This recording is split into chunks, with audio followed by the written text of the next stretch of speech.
What do you say, everybody? And welcome to the Bama Insider YouTube channel with Tony Tsoukalas, who is the beat writer for BamaInsider.com, following the Crimson Tide on a daily basis. I'm Mick Gillispie, and this is Monday Night Quarterback, presented by Westgate Luxury Condominiums. We're going to talk to you tonight about all the stuff going on into this bye week for the Crimson Tide. So as you hang out with us tonight, make sure you like and subscribe. Comment in the comment section, hit the bell. We love you being a part of our show and hanging out with us like we do each and every Monday night. What's up, Tony? Hey, what's up, Mick? Well, we got a bye week coming up, and Alabama with a convincing win over Tennessee. Do I sound convinced saying that it's a convincing win? They covered the spread. I think they started slow, but I like the second half response, and I like, kind of how the defense snapped into shape, and then, you really saw the third down success was absolutely great on both sides of the ball. So there's positives to take from it. Was it perfect? Was it, just a, 49-0 or 56-0 beatdown? Of course not. There's some blown coverages, in the secondary. But I think given where Alabama was, this allows them to kind of reset things. I think it was more or less a positive game when you really break it down from an Alabama perspective. Certainly, I feel like the best we've seen from Bryce Young this season. Mm-hmm. So, I think it was a positive game. And it was a rivalry game, and they won. So, rivalry games you can never really take for granted. No, I mean, look, it's 15 straight over Tennessee, and we've talked about that before. Tennessee came into the game knowing that it meant a lot to them, and they played well for 3 quarters, but you got to play 4 quarters in football, and Alabama with 28 points in the fourth quarter pulled away. All right, guys, as we talk to you tonight, again, this show is brought to you by Westgate Luxury Condominiums. That's where we were smoking our cigars after Alabama beat Tennessee, right there on the Sky Deck. I mean, it was great. The Skygate Club's amazing. You see the football stadium. You're actually 200 feet away from the football stadium. There are some units that are still available, 1 through 5 bedroom apartments, 9 to 3,000 square feet. You're talking about luxury at its finest with just amazing kitchens and big balconies. And all of that can be checked out at westgateal.com. And I'm telling you, we had a blast at the Skygate Club while Tony was working on on Saturday night, not Monday night. Trey and Chris and myself were up there, and we were smoking cigars, and we were enjoying an Alabama win. 15 straight over the University of Tennessee really is phenomenal when this is one of the biggest rivalries in college football history and one of the biggest rivalries in Alabama. And to beat them 15 straight times before we really get into anything else, I mean, I think people need to kind of reference just how amazing this streak is. And I don't know that anyone's really kind of looking at it and going, just the amount of success Alabama's had, but to win 15 straight over Tennessee, it doubles the prior longest streak that these teams have had against each other, as far as I know, or at least it's close to it. Yeah, I think, the craziest thing when you start looking at the longevity of this streak is that Alabama is now going to be recruiting players that have never been alive during, since Tennessee's last one. They are going to be recruiting players that have never seen Tennessee beat Alabama, which is just amazing in any rivalry when you get to that point. But I mean, it's 15 years is a really long time, and the kids who never even had a glimpse of what this rivalry was like when Tennessee was beating Alabama, it definitely shows the trajectory of both programs. I just think that this rivalry is slowly dying, Mick. I know people like you and even me have seen, been alive, during some of it. But I think if you look at today's today's age of kids and in the current players on the team, I don't really know that they view this as a rivalry. I know they view it as a game that they have to win for the fans because there's certain people that they know care about it. But I think the younger generation has already moved on from this rivalry, and it's kind of sad to see. But from an Alabama perspective, I mean, I think they'll take the win, so I don't think they mind. But yeah, I think that you're starting to see people just not even view Tennessee as a rivalry because it's not something that ever happens. And I think, you would need Tennessee to win more for this rivalry to really kind of get back to what it used to be. Yeah, until Alabama loses to Tennessee, then all of a sudden everyone will remember again what it's like losing to Tennessee. And those first three quarters, there was a lot of intensity coming over from the orange and white, and Alabama just so much better. Tennessee had no depth. Alabama was playing. They had so many plays going on offense that you knew that eventually Tennessee, with their lack of depth, was going to wear out. And I think that's exactly what happened. Yeah. I just think that, Alabama's pretty good. And so once they were able to make their adjustments, I knew this Tennessee defense wasn't going to be able to really contain Alabama's offense. And sure enough, especially when Alabama plays that well on third down, they were 15 of 20 on third down with the ball. No one's stopping Alabama if they can be that efficient on third down. But I think, you saw a really good performance from Bryce. You had 200-yard receivers. They were moving the ball well on the ground as well. At times they weren't, but, I think that got better. And so I think that, we also got to see Bryce Young, move the ball with his feet, which is something that I think a lot of people have wanted to see. So Alabama's defense, once it was able to make adjustments with the offense clicking, Tennessee really didn't have a chance. Yeah, one guy, you talk about emergence. How about the emergence of John Metchie over the last couple of weeks? I mean, this is 2 straight weeks where he has done really well, including this game against Tennessee. I don't want to say it's his coming out party because he's been out for a long time, but he's been slowed by injuries. I thought he played really well against Mississippi State, but he was a big-time target in this game. Yeah, I mean, this is back-to-back 100-yard games for John Metchie, who hadn't recorded a 100-yard game until Mississippi State. So I think it comes at the best time for him because, he really didn't have that great of a performance against A&M. He had like 3 drops in that game. I know he had some yardage, but those 3 drops were costly. Rebounds against Mississippi State, rebounds, continues that, I guess, against Tennessee. And now we're starting to see the number 1 receiver that he was billed at the beginning of the season. So I think that's got to be a positive. Jamison Williams had a good night statistically. Early on, he was a guy that kind of struggled, had multiple drops at the beginning of that Tennessee game. So having a guy like John Metchie there to pick him up, I think that was key right there. And so Alabama needs more than just one guy. And so the fact that they were able to have 2 100-yard receivers, I think John Metchie was big in helping Jamison Williams overcome a lackluster start against Tennessee. And he's going to, Metchie's going to be obviously needed moving forward. And Alabama's going to need him to be that kind of number 1 receiver, or at least be able to interchange in that role with Jamison Williams.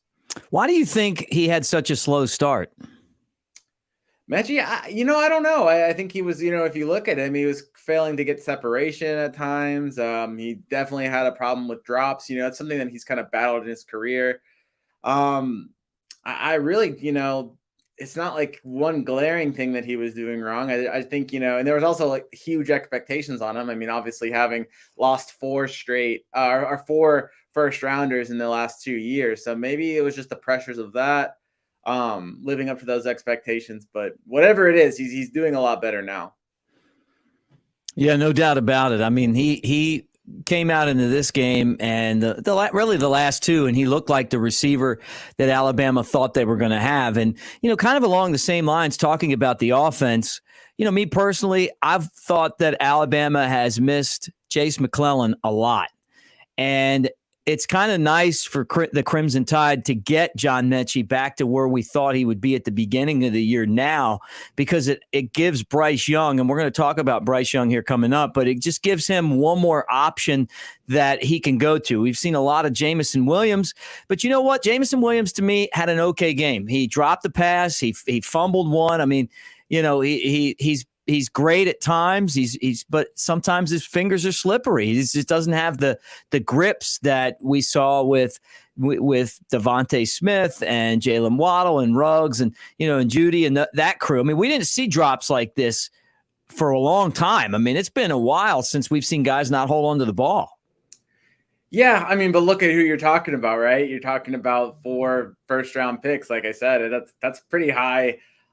That's high expectations to live up to. I mean, look, when we talk about Devontae Smith, I'm not sure I've seen too many receivers in general with better hands than him. He seems like he was always, you know, is like a magnet to the ball. I think Jamison Williams, the drops have been a problem. Same with Metchie. You know, but you do have to credit him. He came up big on that 65-yard reception on 3rd down. That really kind of helped put the game away, because they scored on a touchdown from Brian Robinson a play later. So he's a guy that's big in this offense. And I think, you know, you can't look at his stat line. You know, 6 receptions, 123 yards. I mean, even with the drops, if he can provide that every game, Alabama will gladly take it. So, like it kind of goes back to our overall assessment. It wasn't a perfect display, but I think definitely good enough and was able to build up a lot of momentum. He's Tony Tsoukalas. He's the beat writer for the Alabama Rivals site, Bama Insider. I'm Mick Gillispie, hanging out with you guys on the Bama Insider YouTube channel, and we appreciate all of you that have already given us a thumbs up, like, and subscribe as we talk about Alabama football. Good to see you, DeMarco, and the rest of our people that are chatting us up right now. And as we hang out here on a Monday night, just keep it going, guys. Good to see all of you that are hanging out with us tonight. All right, look, Tony, you wrote a piece about this guy right here. Let me put him back on the screen. There he is.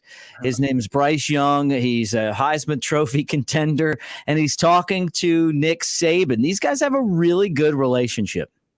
Yeah, and, you know, I think the story was, too, it was about really the conversation that he and Nick Saban had on the sideline. There's I'm sure people have seen the photos of it on the internet, but, you know, there was during the broadcast, they were about 2 inches apart, face to face, with Nick Saban kind of, you know, having a close conversation with Bryce, and the cameras caught it. It was a good moment. It kind of showed those two connecting. And you know, Nick Saban was asked about it during a speaking event in Birmingham today, and he basically just said that, you know, I think it had to do with, you know, he said sometimes you need to talk about things, and that Bryce was really perceptive about, you know, taking criticism and you know, working through things, and he takes coaching really well. And what Nick Saban said is that Bryce is an easy guy to coach. Those were his words.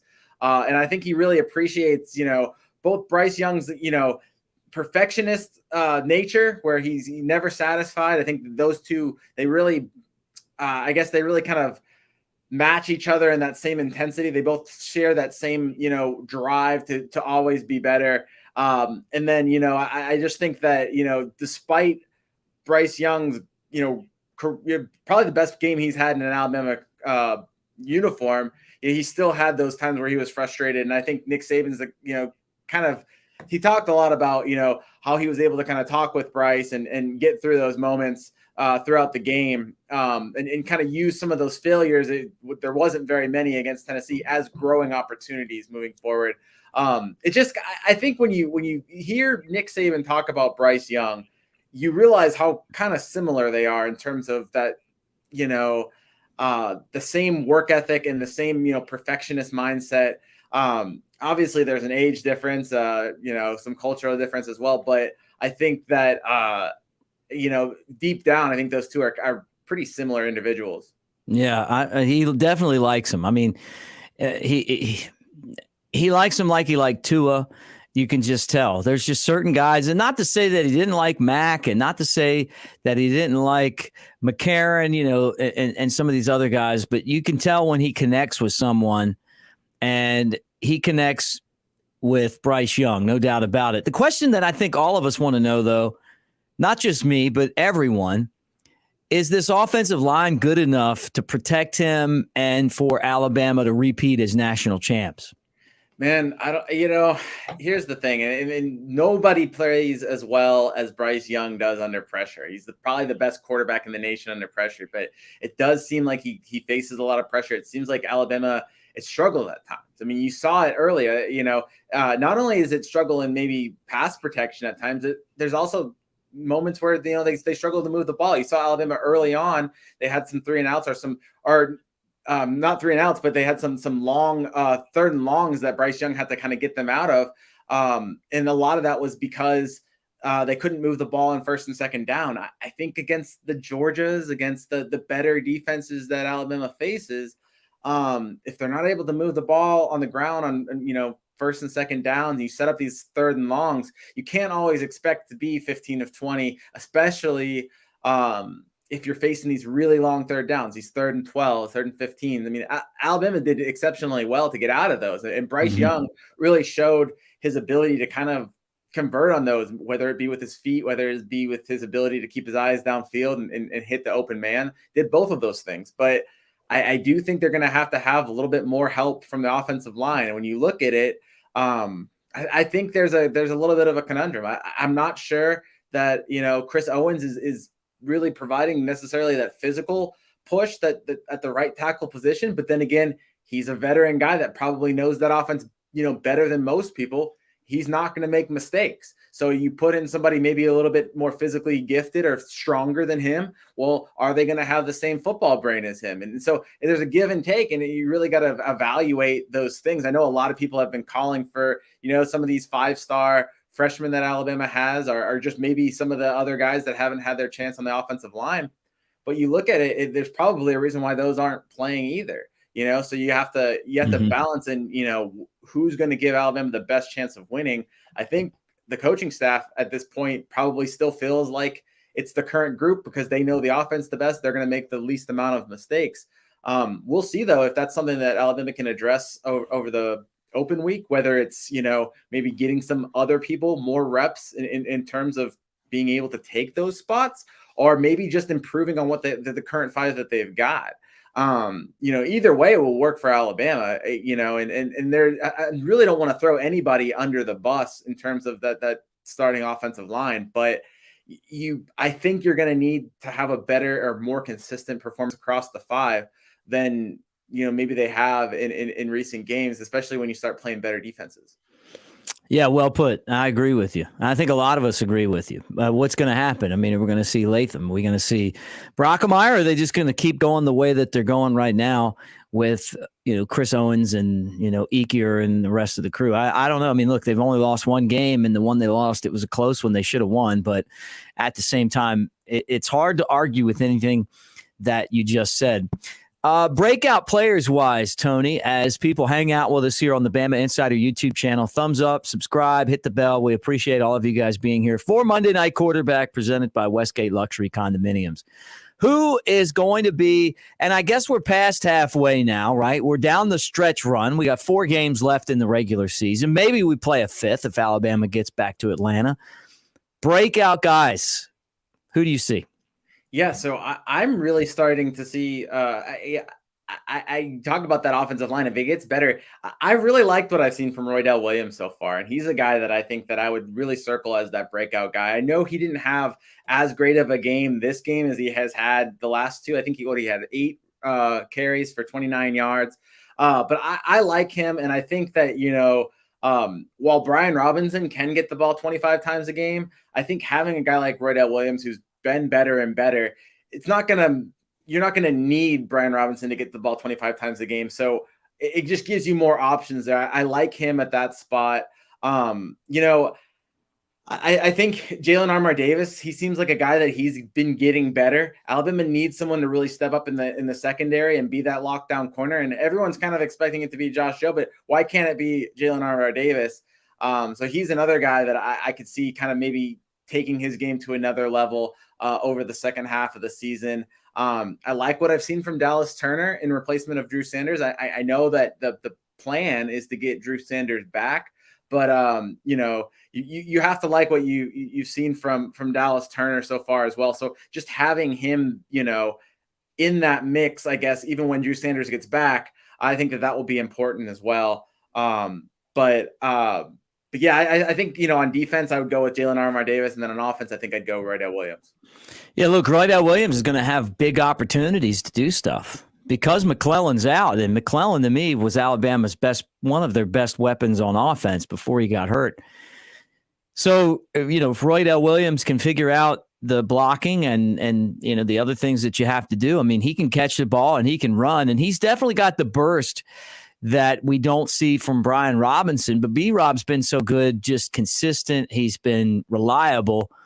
And he's been a godsend for this team because he could have easily not come back. Oh, definitely. And he's been the bell cow back. I mean, he's really putting up big numbers. And if he continues to do this, I mean, and especially if he's running the ball 25 times a game and getting the yardage he's getting, he'll have elevated his draft status a lot. And so this will be a very important game for him, moving forward. So I think that's key for him and key for Alabama. And look, he's a guy too. The biggest thing I think he's improved, and Nick Saban said this too, was his receiving ability and his, ability to kind of, add that dynamic to his game. That's one of the things you looked at Jace McClellan and he caught the ball so well out of the backfield that with Brian Robinson, if he can continue to do that the way he's doing it, it really kind of fills that role or that void that Alabama was losing with Jace McClellan.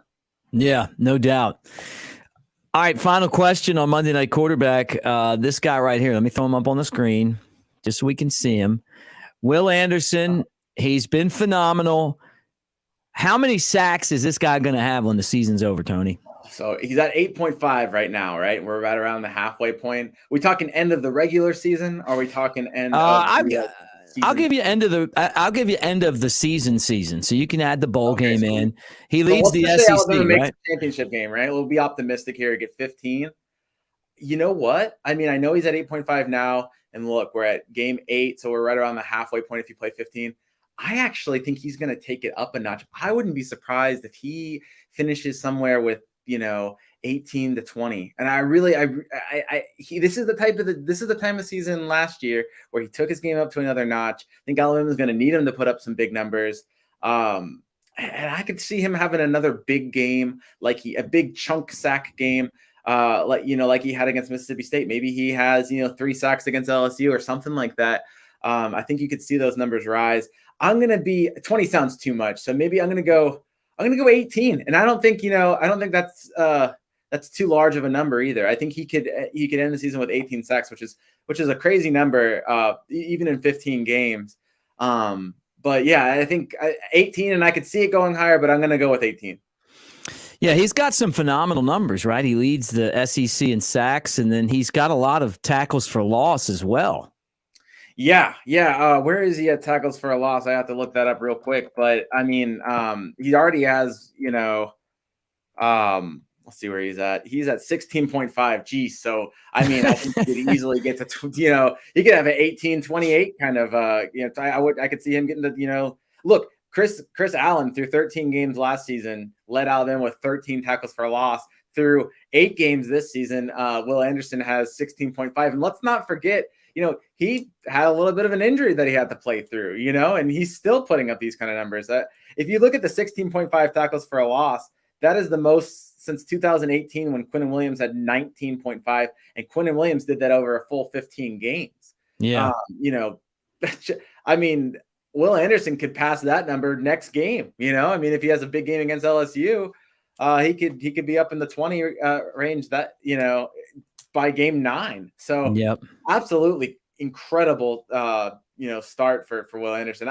He's probably the best defensive player I think I've seen, in my time covering the beat. And I'm counting Quinnen Williams. I'm counting Jonathan Allen. I love this kid's game. And he's a sophomore, so he's going to be back next season, Alabama fans. And that's something to just really get excited for. I think Will Anderson would be a guy that you're talking about as a top 5 pick this year, Yeah. He just can't go out because I think if he could, I mean, he would, because that's big time money. But Alabama's got at least another season with him. Yep. He is first round pick all over. and perfect for the NFL. Oh yeah, and it's not even on the field too. It's off the field as well. He's a leader. He's everything you want as that leader in the huddle. I think he could really rally players. People want to play for him. I think he had that whole video about being quiet and how he doesn't like to talk, but I think that might be he doesn't really like to talk about himself or maybe about to the media as much. But he's a guy that is a big voice inside that room. And I think he's the total package. And if I was an NFL team and I had a top 5 pick, I seriously think about investing in him. I know he's not a quarterback, so depends on what teams need. But if he slips out of the top 3 to 5 picks in 2 years from now, I'll be shocked. Yeah, right. Well, Alabama's got a bye week. They're off. They get a chance to lick their wounds, to take a rest. And then they got LSU coming to town. What do you see for this team, this program, while they have this week off? And how much of a week off is it? I mean, is it, you still practice and stuff, so it's not, you just don't have a game on Saturday. Yeah, they'll probably have a little bit of lighter load. I mean, you obviously use the open week to recover a little bit. And I'm sure that you use this week too, not just to prep extra for LSU, you prep for some future opponents. And then you also, maybe if there's problems like we talked about, this is a time where you can maybe kind of correct some of those or kind of fine tune things.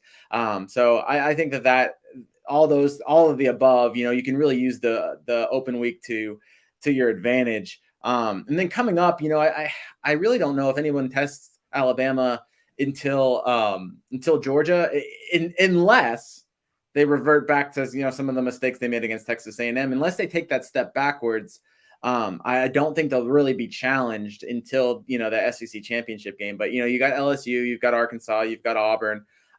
These are all teams that could give you a little bit of a headache if you don't approach it at full steam. But if Alabama's clicking, like they have the last 2 games, I don't see any of these games really being within 20 points. That's if things are clicking the way that they should be clicking. And I think so much of the emphasis needs to be on maintaining that momentum so that, you're not having to take a step back by the time you get to Georgia. I think when you get to the SEC championship game, you need to be firing on all cylinders, because I think it's going to take everything that Alabama has to get past that Georgia team. Yeah, well, I mean, I think you got to circle that game down at Auburn too. I mean, that's going to be a tough game for Alabama being on the road, and it's not like you're just playing 11 men. You're playing 11 men in Auburn Jesus. We'll see if Gus Malzahn took Auburn Jesus with him, though, because I think he played a big part in that. That guy knew how to capitalize on some big moments, and I thought he was a great big game coach. He seemed like he had the right trick up his sleeve at the right time, or maybe the right prayer at the right time at certain points. But I think, I wonder if some of that was Malzahn magic, and so we'll see how the rivalry adjusts with this new chapter under Ryan Harsin. Let me remind you guys that our show is brought to you by Westgate Luxury Condominium. We do the post-game show after Alabama home games from the Sky Club, which is right there next to Bryant-Denny Stadium. A couple of you guys have reached out and said, hey, I saw you on the Sky Deck last week. Well, that's where we were. We were hanging out. We were going live and talking about Alabama's win over Tennessee. Haven't been into one of the condos yet, but had a guy jump on with us and tell us just how fantastic they are. And you can find out for yourself at westgateal.com. And I'm telling you, just the ambiance over there, the scene's fantastic. They take care of you on game day. It's like having your own private tailgate on the roof, and you see all the pictures. It's fantastic. I mean, I can't say that enough. And we appreciate them being a part of Bama Insider and Monday Night QB right there, 200 steps from Bryant-Denny Stadium. All right, Tony, what are you working on? What can we read of yours on the Bama Insider site? Yeah, I'll try to keep you guys plugged in during the open week. I'm going to kind of enjoy this coming weekend. It's a rare time during the season where I can kind of maybe spend it a little bit more with my wife instead of at Bryant-Denny Stadium. So I'll enjoy that. But we'll keep you locked in with coverage. Maybe look a little bit at, I know it might sound like rat poison, but maybe look a little bit at Bryce Young's Heisman odds, where people stand. Maybe some stuff more on those potential breakout candidates. But we'll keep you loaded with the coverage, and we'll still have a lot of really good things to see on the site. Awesome. Well, Tony, it's been fun as always hanging out here 6 o'clock every Monday Night Quarterback, even the off week. Here we are on the off week, and we're working. That's what we do. We are working. So for Tony Tsoukalas, I'm Mick Gillispie. Don't forget to like and subscribe to Bama Insider and the Bama Insider YouTube channel. You want the latest on recruiting, on Alabama football, on anything going on around the program, BamaInsider.com's got you covered on that. So for Tony and our entire crew, I'm Mick Gillispie. Thanks for watching, guys. Roll Tide.